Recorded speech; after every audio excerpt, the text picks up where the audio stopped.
Hola, en este recurso de la serie Filosofía y Matemáticas incursionaremos en general en las aportaciones de la escuela de Mileto, así como de la escuela pitagórica, subrayando los elementos filosóficos y matemáticos que dieron pauta al desarrollo de la teoría musical, así como de la geometría, particularmente de la trigonometría.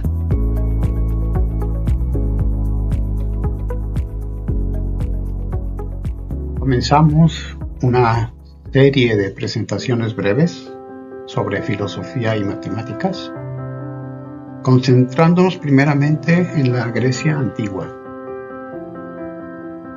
Desde una perspectiva general, la ciencia que surge en Grecia se origina con el estudio del universo que hacían los primeros filósofos llamados jonios, también conocidos como físicos, del término griego physis, que significa naturaleza. Ellos buscaban una explicación que no fuera mitológica sobre el universo. Y en el contexto en el que vivían,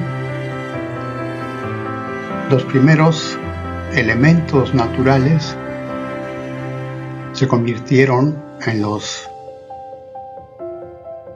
elementos básicos que podrían explicar la constitución del universo o del cosmos, que significa orden.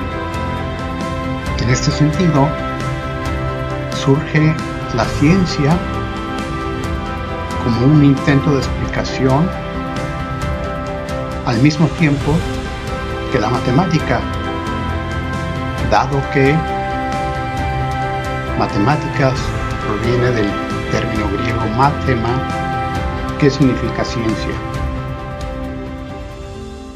Dentro de esta explicación de tipo naturalista del universo, había quienes pensaban que el elemento fundamental de todo era el aire, como en el caso de Anaxímenes, o bien el agua, como en el caso de Tales, o bien el fuego, como en el caso de Heráclito. Y también hubo quienes pensaron que los cuatro elementos, aire, agua, fuego y tierra, eran los elementos fundamentales que constituían el mundo. De esta manera surge la ciencia a la par que las matemáticas, siendo fundamental en estas la geometría. Los antiguos griegos se distinguieron por ser grandes geómetras y esta disciplina matemática surgió de la mano con la aritmética, en el sentido de determinar las medidas de las figuras y construcciones geométricas. Así, la ciencia matemática surge como una doble vía, una de creación y otra de explicación. La vía de creación consistiría en la construcción de figuras geométricas, elementos geométricos, de tal forma estructurados en un sistema que pudiera ser explicado deductivamente, esto es, en base a principios generales, también conocidos como axiomas, de manera tal que de las construcciones geométricas obteníamos abstracciones y de allí procedían a hacer demostraciones teóricas acerca de teoremas y corolarios referentes a la geometría.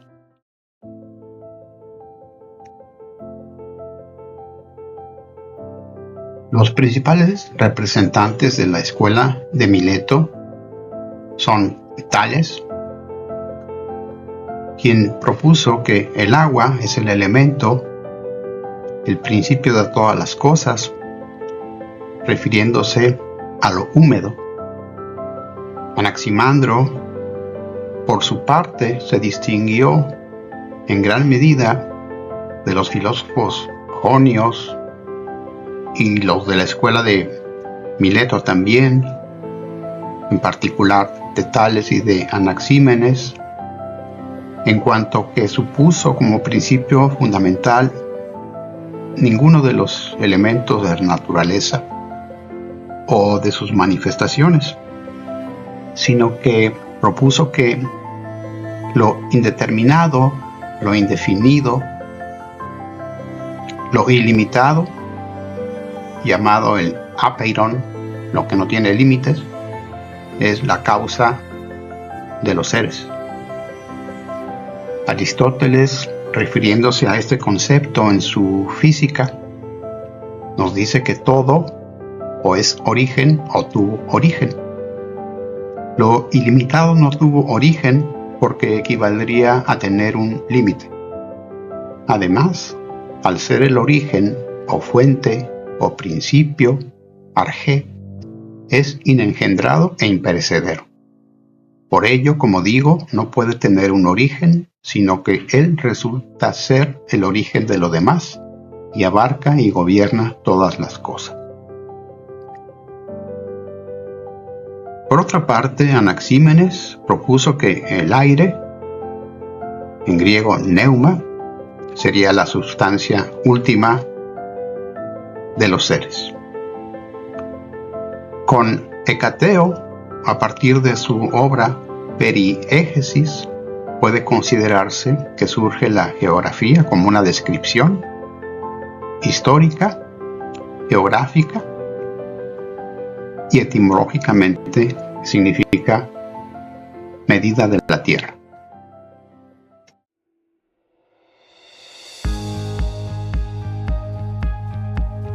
Tales de Mileto se considera el fundador de la escuela de Mileto,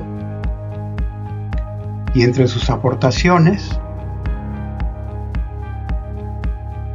hay una que se le conoce como el teorema de Tales. Es esta figura que tenemos aquí, donde hay dos rectas R y S, R y S, y como vemos están intersectadas por tres rectas paralelas. La primera de ellas corta a las rectas R y S en los puntos A y D, respectivamente. Otra las corta en los puntos B y E. Y la última las corta en los puntos C y F. Lo que nos dice el teorema de Tales es que el segmento AB es al segmento de E, lo mismo que el segmento BC es al segmento EF, lo mismo también que el segmento AC es al segmento DF. Este es el conocido teorema de Tales. Otra de las aportaciones de Tales de Mileto es la que se muestra en esta figura, en la que la proposición nos dice que el ángulo B, que está inscrito en una semicircunferencia, es un ángulo recto. Esta es una de las proposiciones que se muestran en la siguiente diapositiva, donde también se menciona que, entre otras cosas, Tales de Mileto, por sus conocimientos en astronomía, se anticipó a un eclipse solar del año 585 antes de nuestra era.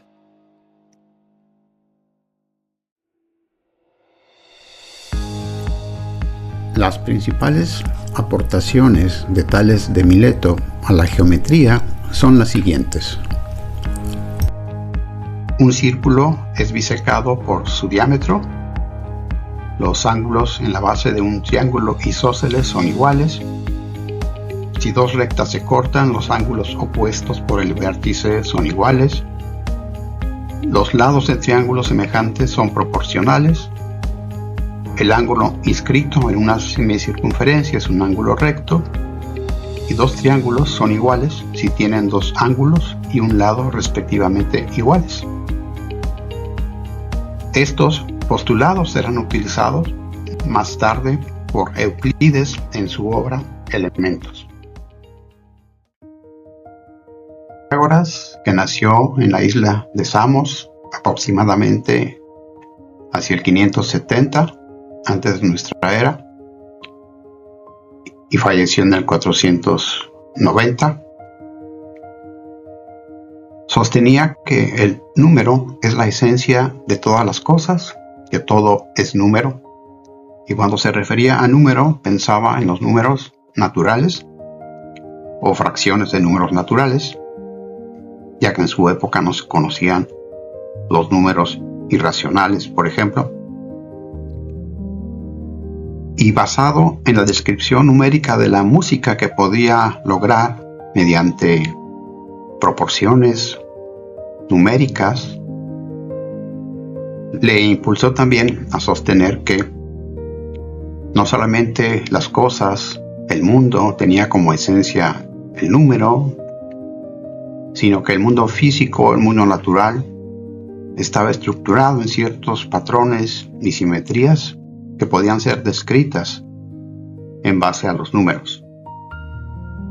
El pitagorismo o la escuela pitagórica fue fundada en Crotona hacia el año 540 antes de nuestra era y estaba constituida por el maestro, el propio Pitágoras, y sus discípulos, que estaban clasificados por una parte los iniciados y por otra los novicios, siendo los iniciados llamados matemáticos que contribuían a realizar investigaciones geométricas, filosóficas, y por su parte los novicios llamados acusmáticos, quienes únicamente podían escuchar, y se dice que lo hacían sin mirar al maestro. Se considera también que en esta escuela surgió la primera mujer matemática en la historia, Teano de Crotona.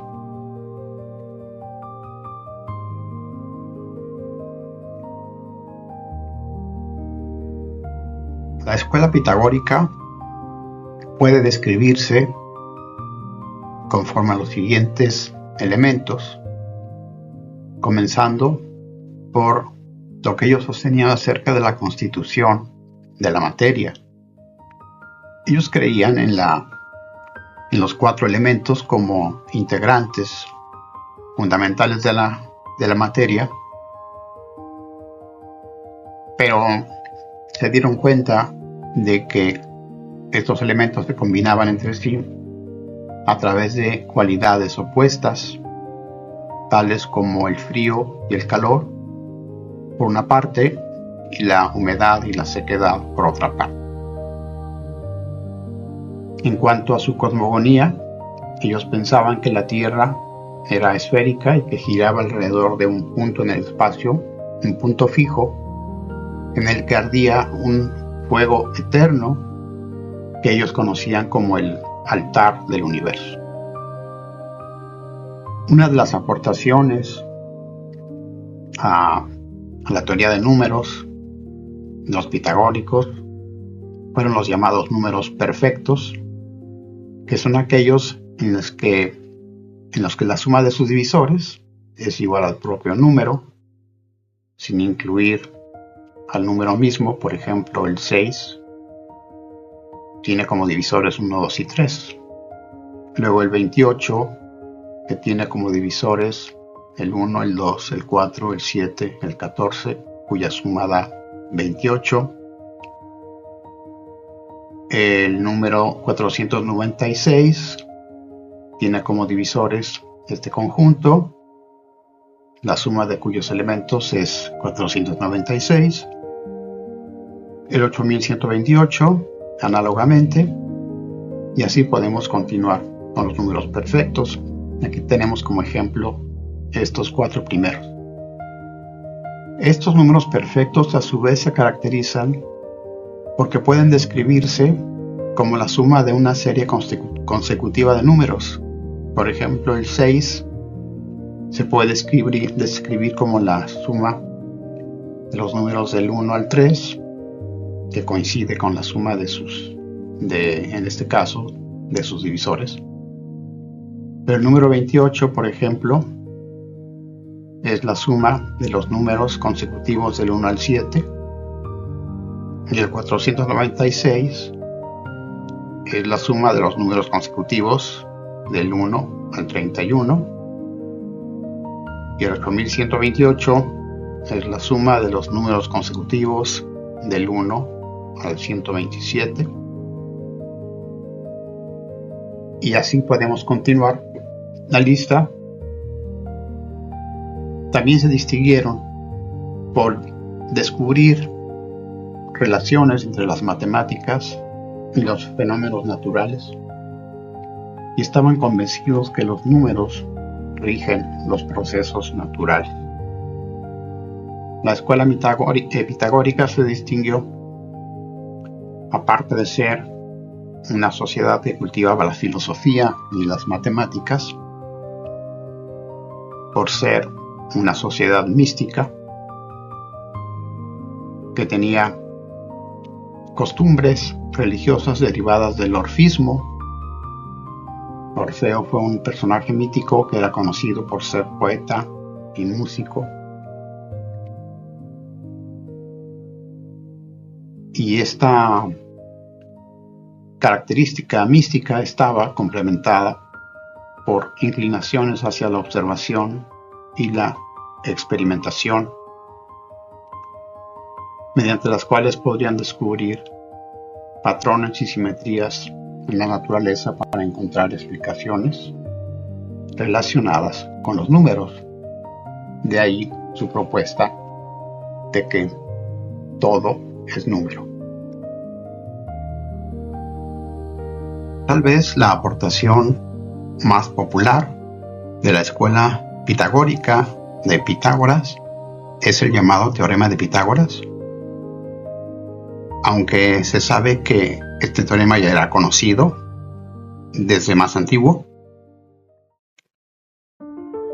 Nos dice que en todo triángulo o rectángulo, el cuadrado construido sobre la hipotenusa es igual a la suma de los cuadrados construidos sobre los catetos. En otras palabras, la suma de los cuadrados azules es igual al cuadrado amarillo.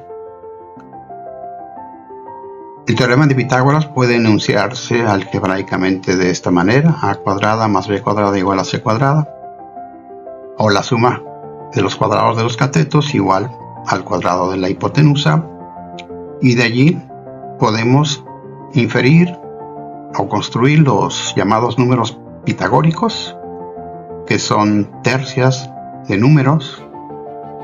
Por un lado, las tercias basadas en los números impares y las tercias basadas en los números pares. Los números correspondientes a los elementos de cada tercia se pueden obtener mediante estas expresiones. El primer elemento sería el valor de n, el segundo elemento n cuadrada menos 1 sobre 2, el tercer elemento n cuadrada más 1 sobre 2. Y análogamente con los números pares, ahora las expresiones que hay que utilizar son 2n, en este caso 2 por 4, 8, n cuadrada menos 1, que sería 15, y n cuadrada más 1, que sería 17. Y así se podrían ir construyendo las llamadas ternas pitagóricas.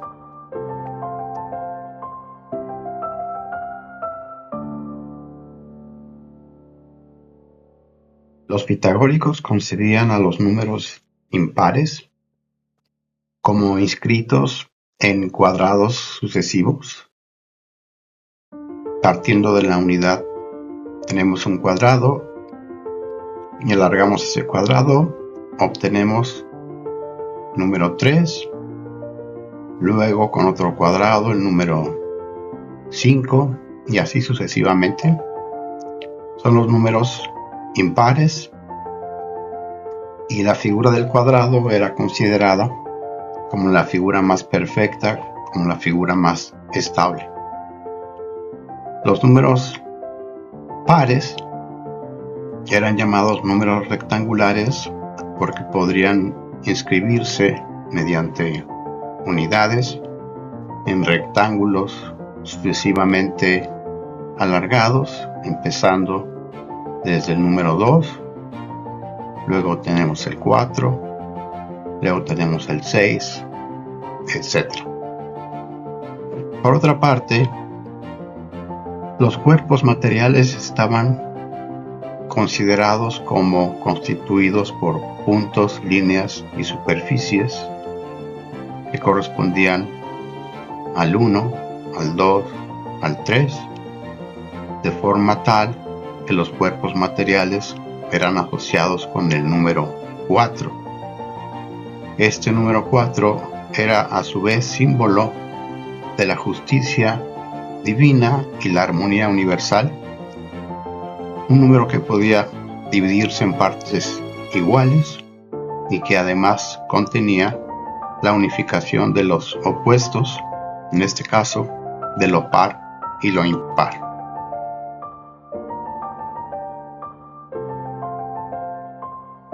La escuela pitagórica concebía el número bajo dos aspectos: un aspecto espacial y otro proporcionalmente hablando. Espacialmente, el número estaba asociado, como habíamos visto, a lo par y a lo impar. Los números rectangulares, los números pares y los números cuadrados, los números impares.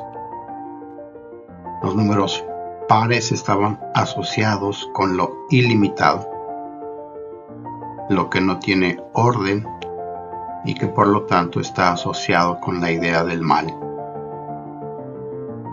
Lo impar, los números perfectos, cuadrados, están asociados con lo limitado, con el orden y por lo tanto con la idea del bien.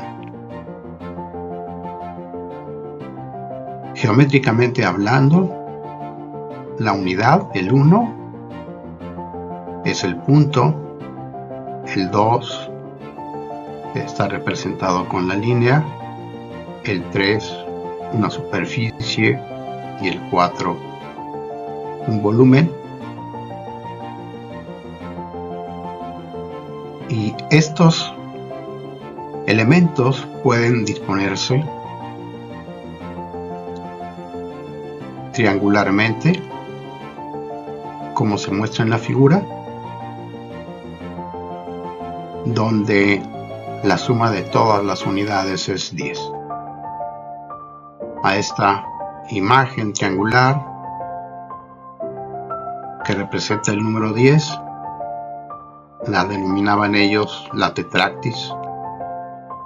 Era un símbolo sagrado que representaba la armonía y la estructura del universo. Por otra parte, el número estaba asociado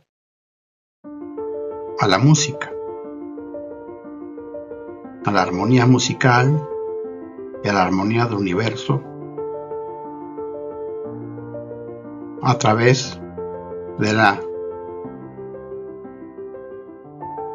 identificación de sonidos con proporciones numéricas. Ellos establecieron las relaciones que hay dentro de una cuerda y las tres principales expresiones armónicas musicales: la cuarta, a 3/4 partes de la cuerda total, la quinta a 2/3 partes y la octava a la mitad de la cuerda. En la siguiente diapositiva veremos estas relaciones en términos de sus frecuencias.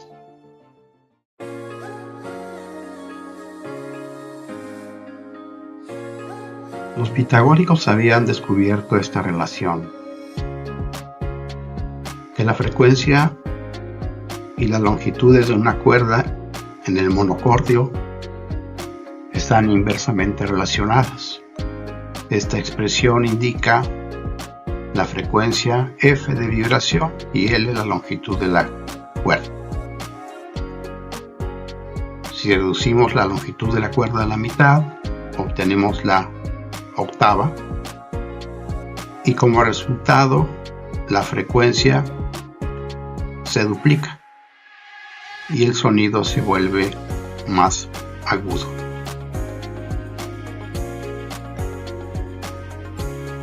En la tabla siguiente mostramos los intervalos y las proporciones en el monocordio. Como habíamos visto en la diapositiva anterior,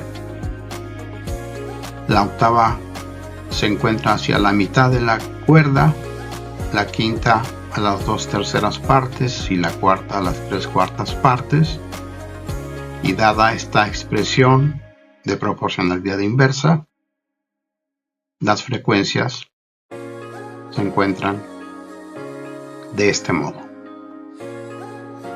Octava 2/1,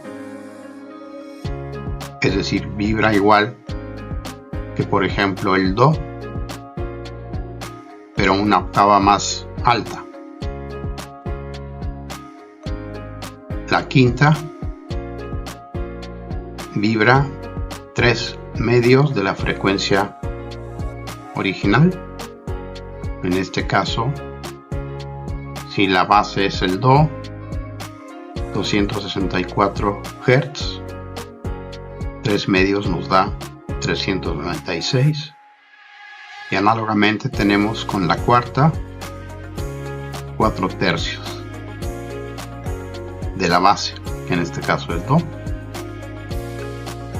Y por último se muestra la relación que hay en la escala diactónica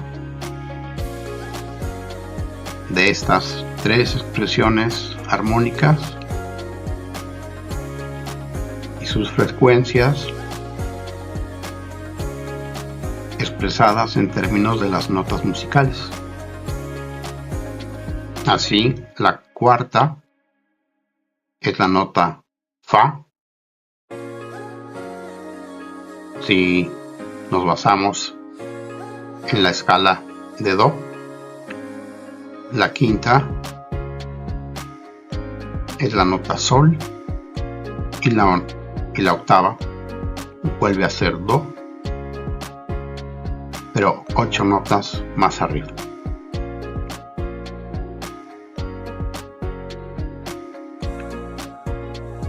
Así, si una cuerda entera da el Do, al acortarla a 2/3 de su longitud, se obtiene el Sol, que es la quinta, y como se muestra en la tabla, corresponde a la proporción de frecuencias 3/2. La nota Sol es 3,5 veces más alta, más aguda que la nota Do.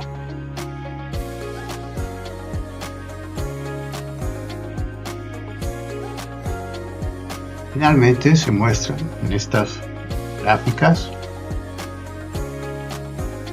los intervalos de octava, cuarta y quinta. Para el intervalo de octava mostramos en azul la nota base y también la octava, que sería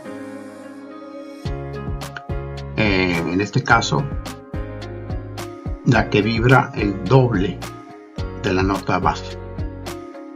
Y como podemos apreciar, cada 2 ciclos de la frecuencia en amarillo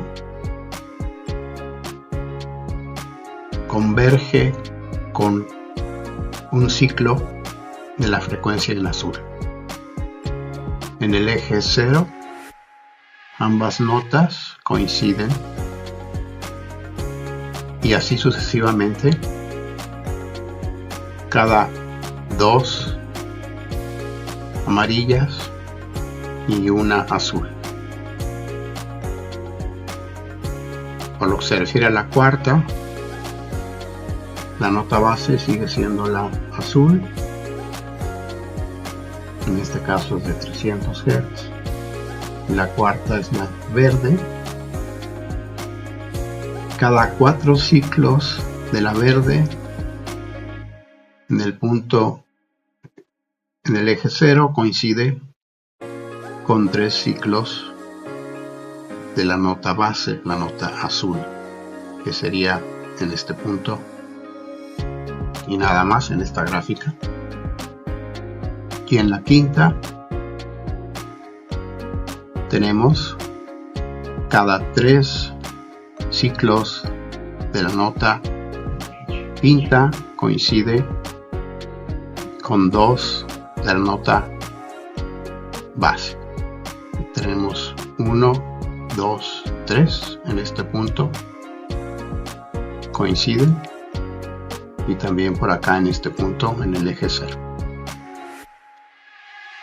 Estas son las expresiones en términos de frecuencias de la octava, la cuarta y la quinta, musicales, que son consideradas desde los tiempos pitagóricos como las proporciones más simples y armónicas más consonantes.